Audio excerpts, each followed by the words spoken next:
With a diverse media career doing everything from producing content to starting and operating a successful search and review website targeting Hispanic consumers, Andres Lombana joins me on the pitch to discuss new marketing opportunities, AI, e-commerce, content, and so much more. Andres, welcome and thanks for being with me today. Hey, Mark, thank you so much. This is great. Love it. When you first told me about the idea of having a conversation, I jumped right into it.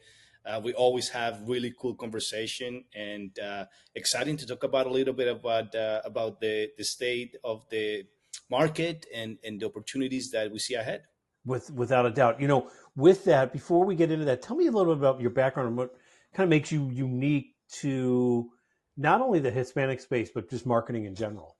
Yeah, thank you. So I think I have a very diverse background. And when I say diverse, obviously I was born and raised in a different part of the world. I speak a different language. I come from a different culture. But even, when I came to United States, I first tried to be an actor. So I acted professionally. And that was kind of like my door into the marketing world, right? Doing voiceovers, doing commercials. And I, thank God, realized really quickly that I wasn't a good actor. Thank God.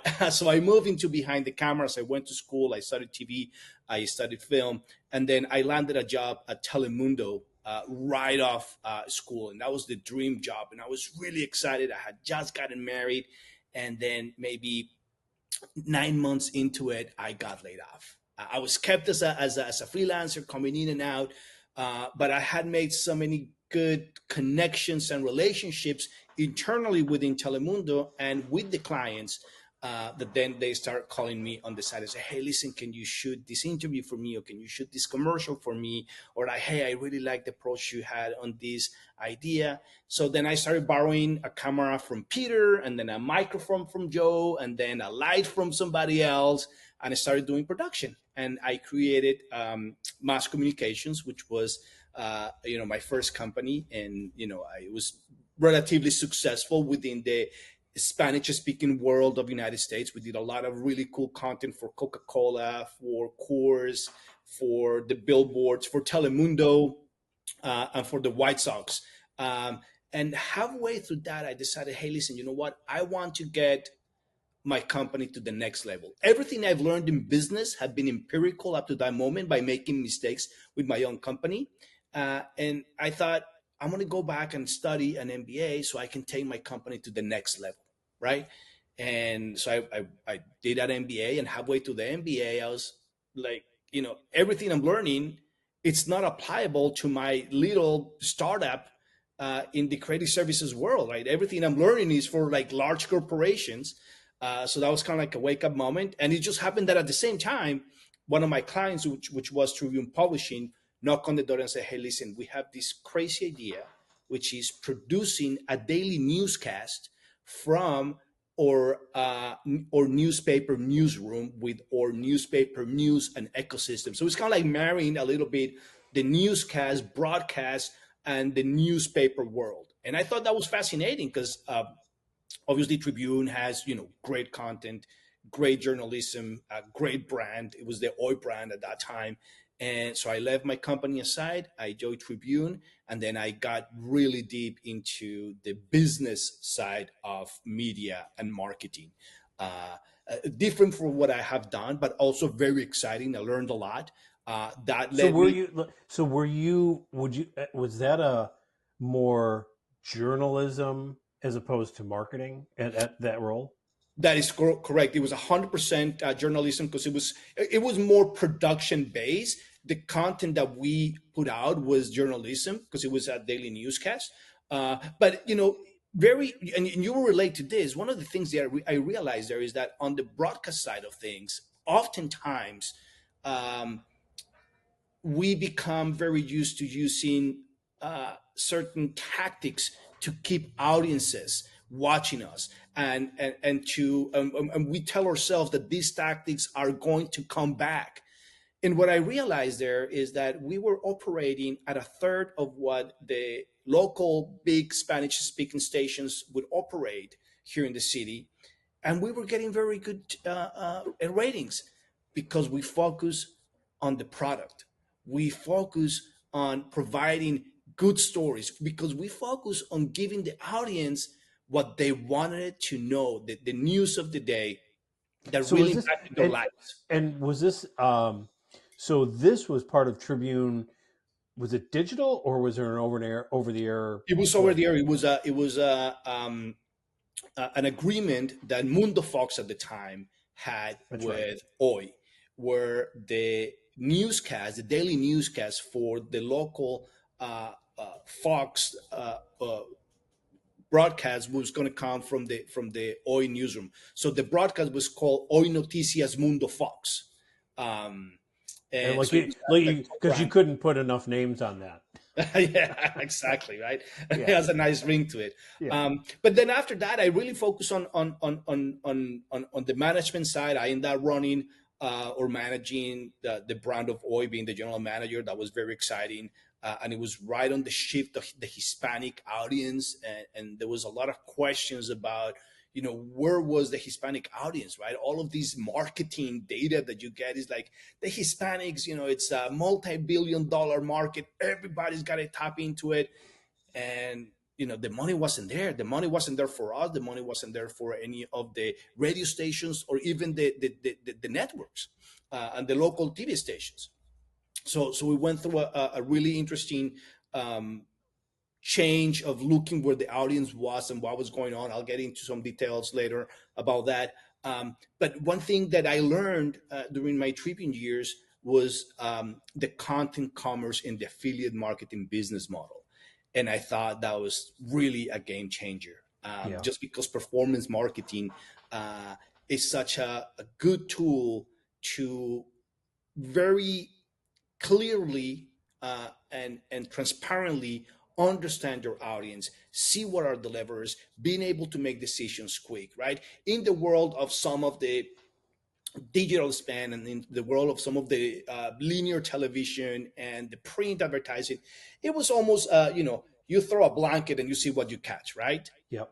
There's some areas where it's not as generalistic as I'm putting it, but for the most part that was a little bit of how things Well, operate, the right? the word broadcasting. I mean, where Right. anyone who worked in broadcast just throw the big net and see what you catch. Exactly. So let me ask you. So with that experience and your mother, is that how you ended up with your next move?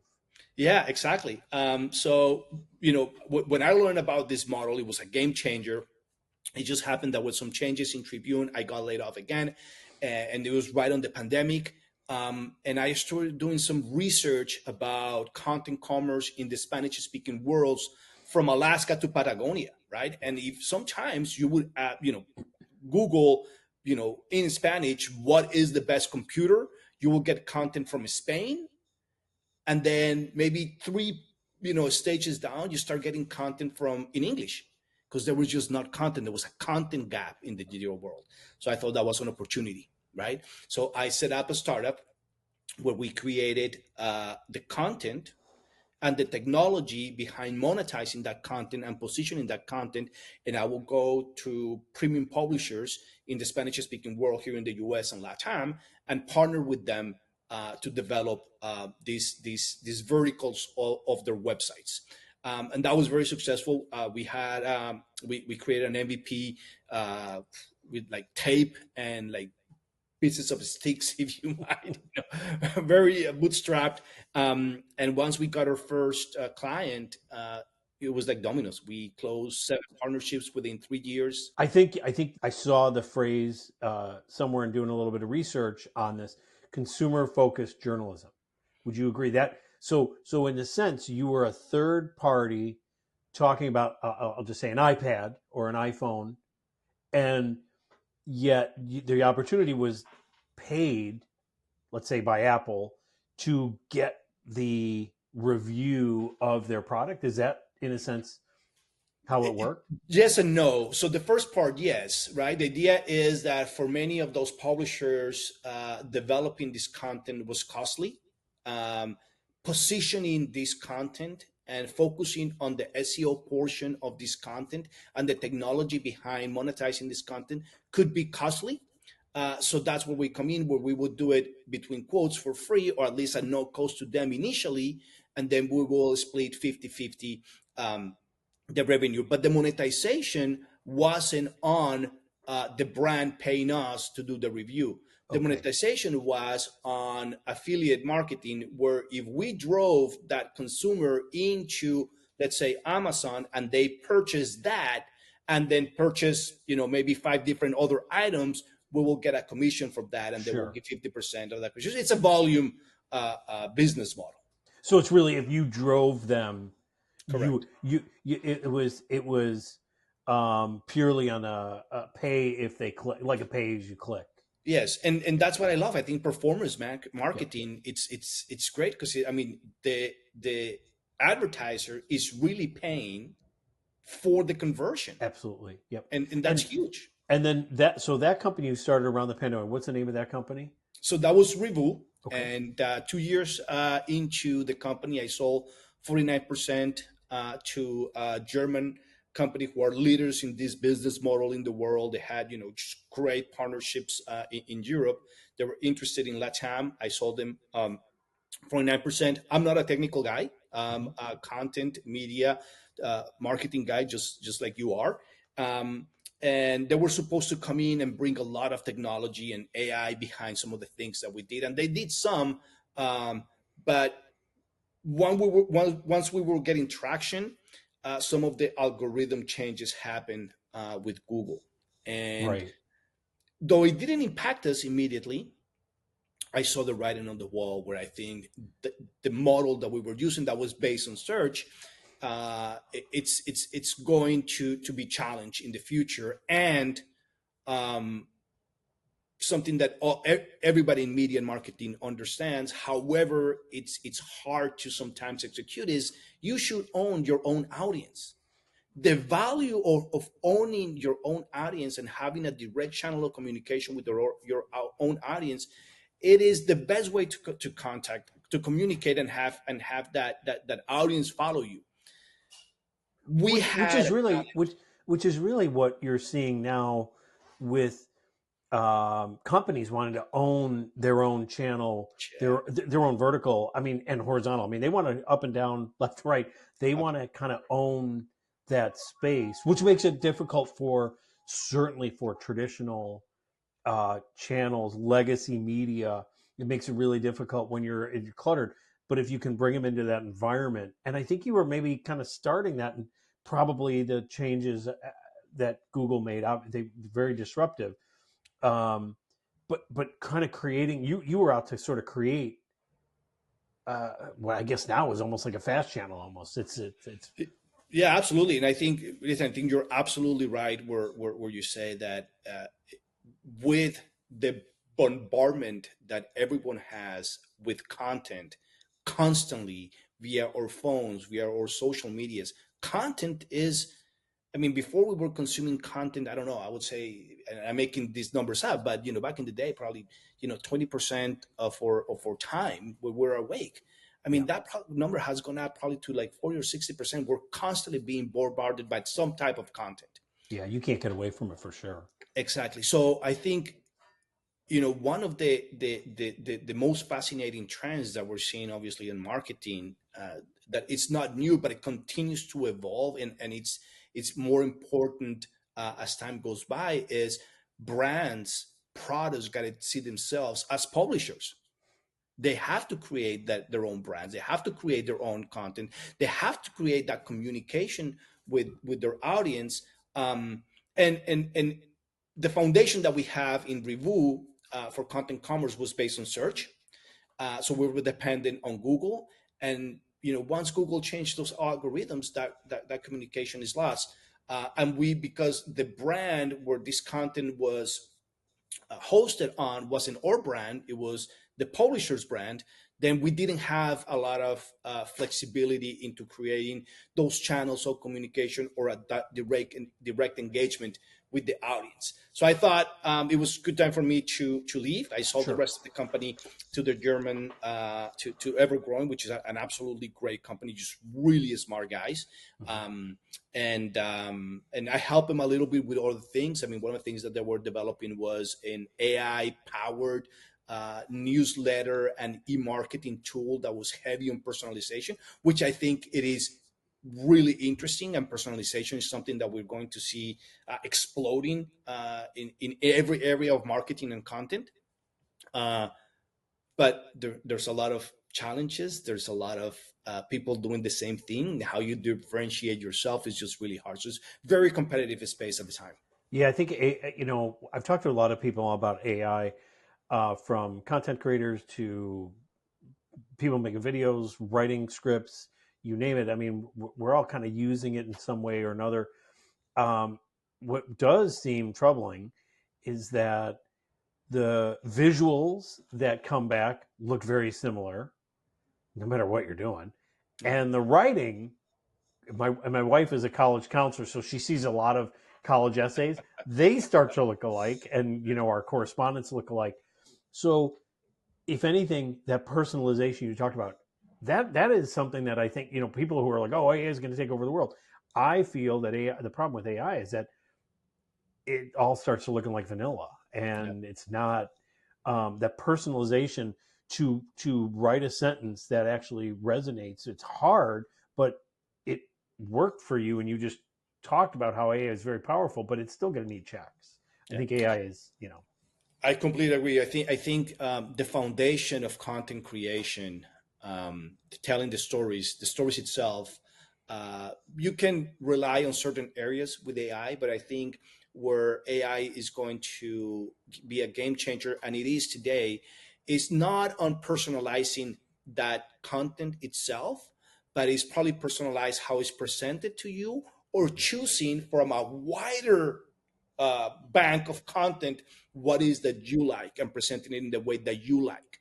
yeah, So I'll give you one example, and you see this every day, and I'm sure all of the listeners and watchers of this podcast have seen it. It's not new, but I'm amazed about how much that changes as we go along in time. So I am a big soccer fan, and there is a soccer player from Liverpool called Luis Diaz. He's Colombian and he's killing it, right? mm-hmm. So I'm always watching his goals, and I'm always watching how he does on the last game.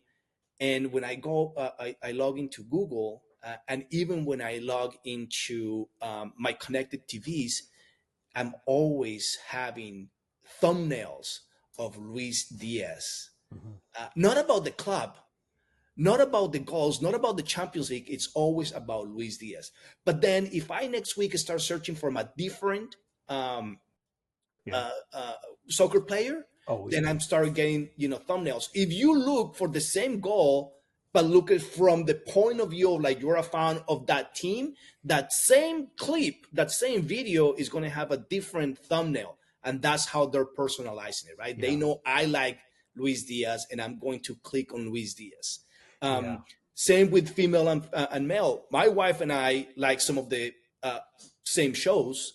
However, when she logs into Netflix, the thumbnail that she sees is more aligned with her likes and dislikes, and the fact that she's a female versus the ones that I get for the same exact show that are more aligned with what I like. So Yeah.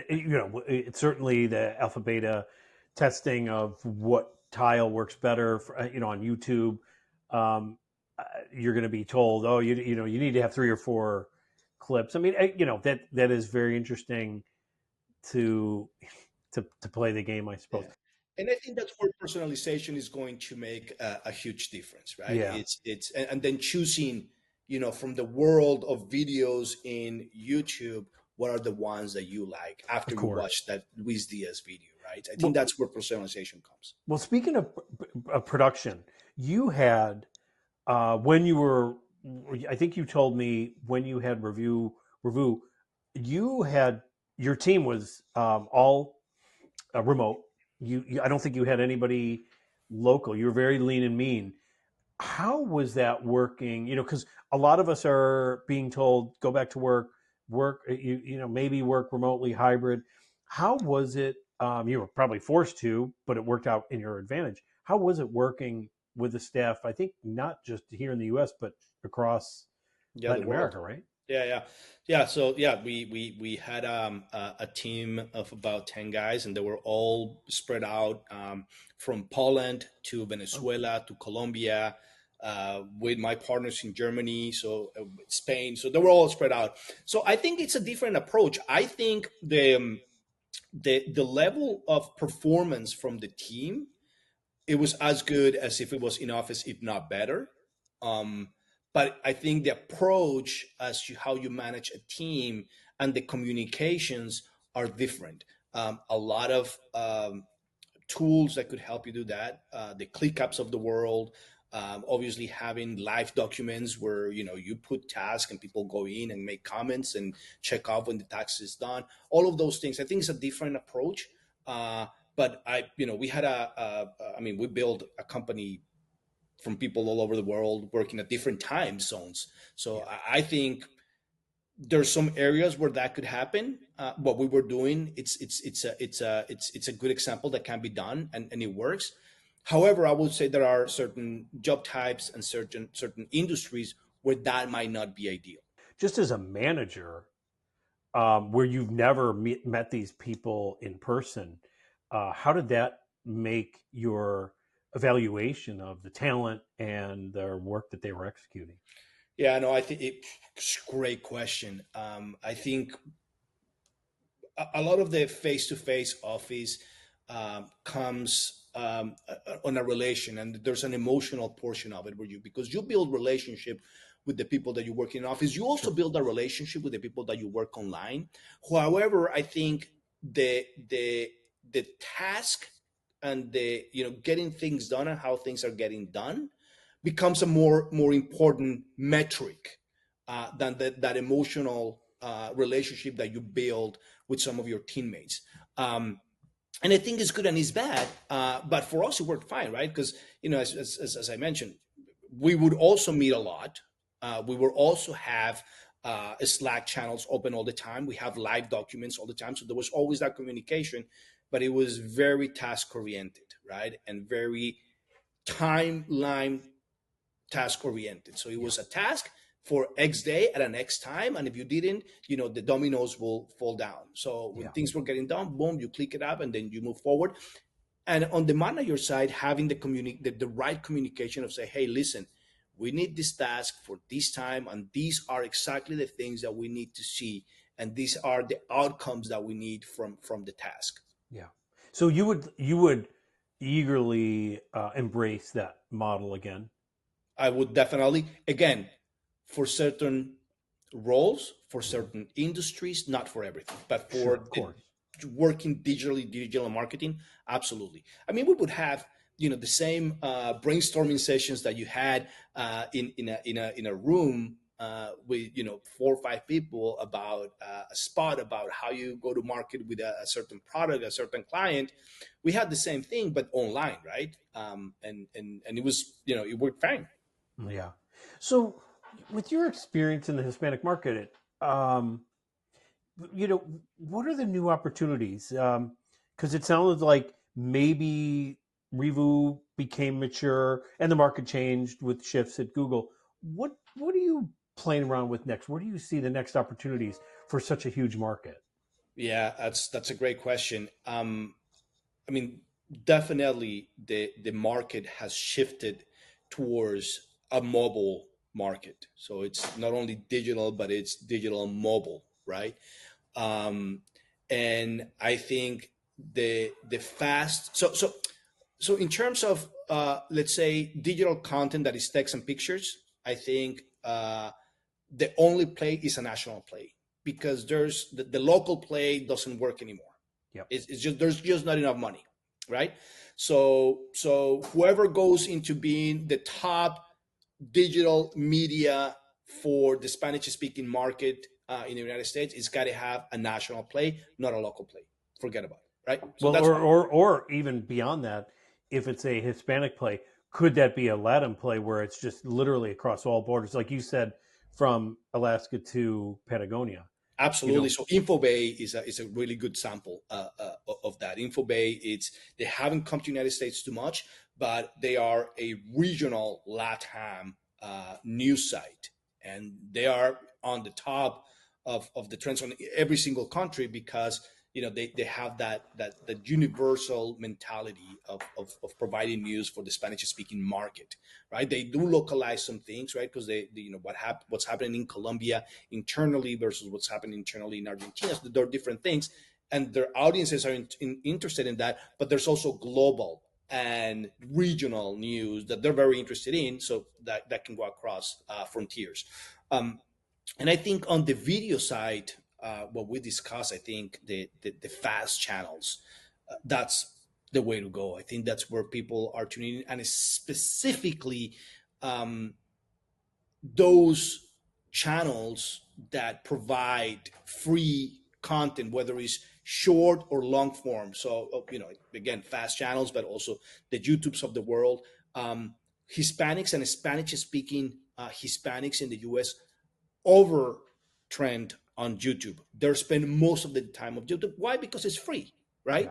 Yeah. Same with TikTok, same with Facebook. So I think that's where it goes. And to the point that you were mentioning, I think when you look at the Hispanic or the Spanish speaking audience as a trust frontiers approach, you have better opportunities. There are definitely certain verticals that unify the Spanish speaking countries and cultures of Latam and US, right? One is sports, Of right? course. Every single um, Spanish speaking country from Argentina to Alaska, including the US, for the most part, watches soccer, right? I'm generalizing, but that's one single generality amongst all of them, right? The sports, they watch soccer, some of them watch baseball. So sports is huge on that.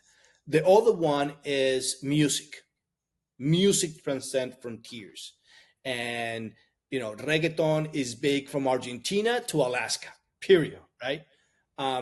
And I think nostalgia, it's also becoming, or has, a thread all across, what your abuelita, what your grandmother, used to do when you were in your country, or when she came to visit, or that type of nostalgia is always it goes across frontiers. I think more recently, travel, it's another one. I think whether you're in Alaska, Chicago, Colombia, Brazil, or Argentina, knowing about the different things about the different countries is something that everybody's interested in. The food, the cultures, I think that's something that's growing as well. So yeah, I think if you think about crossing frontiers with your country, um, I think that there's a business model there. So I think maybe you're already touching on it, but have you seen anything that's amazing you or surprising you that you could see kind of as an opportunity? Yeah, so I think when you intersect uh, performance marketing with the data that the fast channels can give you and some of the performance marketing services give you, I think the marketers have just great opportunities to really tune in into your audience, tune in exactly into the message and the people that you want to reach, and using those budgets better and reacting to the data that you're giving, right? And do A and B testing. Hey, let's try this. If this doesn't work, you can change that within 2 or 3 days. You don't have to wait 3 4 months to make a change. In a commercial that's going to go. So it's faster. So I think that's where it is. The tools of companies like Impact, though they're not so much on the video and fast ecosystem, but I think at some point this is going to intersect. Um, the information and data, the first party data they give you for marketing, it's just amazing, right? I mean, you get to know your audience so well, and you can be so precise. It's So it's that, and we keep hearing it doesn't matter what market, the connection of creative content and data, and that alignment of that. I mean, it's super powerful. I think and then the difficulties of narrowcasting because it's not broadcasting. It's trying to make custom content for you, for me, for the guy down the street. That's super super difficult. How would you? Are there, along the lines? What are big companies, traditional, maybe Anglo content producers, marketers missing with the LATAM audiences? I think there's a little bit of fear for not knowing the audience. Mhm. I think they don't think about it because, hey, it's just an audience that I don't know. I think traditional media has always been, very uh, clustered. We started with like local media, and then it's just regional. I think the digital space has given us the opportunity to go beyond those barriers.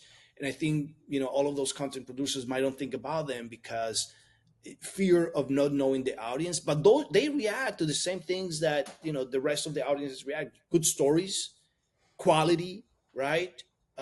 Stuff that it's made with them in mind. So it's not rocket science. All those verticals, from travel to food to traditions to sports. Um, it's wide open. It really Yeah, is. no, absolutely. And I think you're right. It's maybe fear is not exactly the right term. It's a little bit of fear, but it's just not being so Ignorance. I don't know. confident Maybe that's it's going to work. yeah. But A/B testing has become so easy that it will be really easy to make a test and see how things work, right? Oh, 100%. So, um, I think with your experience, if you were going to go, if I had to, tell you, order you in a direction, where are you going next? Listen, I think the fast ecosystem and the performance marketing, I think those two areas are the ones that are set to grow and to that's what excites me, I guess.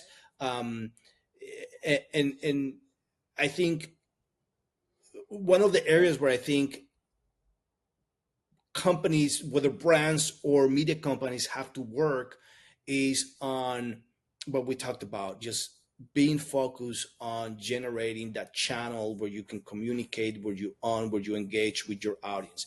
And I think email marketing is a really good way to do that. Obviously, having your own websites, but having that ability to bring people to your website, either to consume your content, to buy your products, but that engagement and not uh, having to depend on the Facebook of the world or the TikToks of the world or the Googles of the world, that is a gold mine.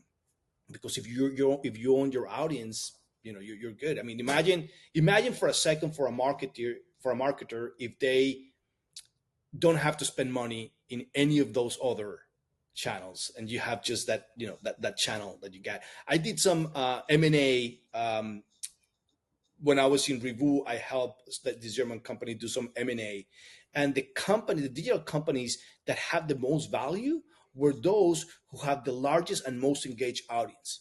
Of course. Period. Yeah. I mean, that goes without saying. I mean, getting that audience is hard, but if you can get to that mass, Yeah, yeah, you can control, or really, at least for a while, direct your market. And then even as platforms change, I've talked to people who said, I can't be dependent on YouTube, I can't be dependent on Instagram, I can't be dependent on Facebook, I can't be dependent on TikTok, because the rules are going to change. And what it really says is, if you have ownership, be it on Patreon, be it on your own fast channel, then you throw something that you can you can do a blast email and then pull that audience in for a special event, new content, etc. It's amazing. I mean, it's difficult, but you've been living it. I yeah. think that certainly. It is very difficult, but I think once you find uh, the magic bullet or the magic touch that's going to get to gain momentum in developing that audience, things go much faster. I think that the beginning in trying to understand and figure out what are the levers, it's what Yeah. takes time and it's harder. But once you find that avenue, I think that the momentum, it's fast. Well, I saved the toughest question for last, but you may have just answered it. What is the toughest thing facing you going forward? Well, I think the toughest thing for me is coaching 12-year-old lacrosse. I'm not I've been kidding. there. Yeah, I did softball and basketball. I hear you.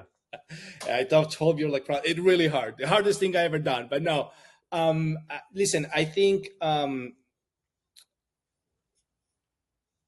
I've gotten out of my comfort zone several times in my life, and building Revoou and just bootstrap it, getting the MVP out, having to go knock on doors with a product that didn't exist, Yeah. where and being pioneer in that market was really tough.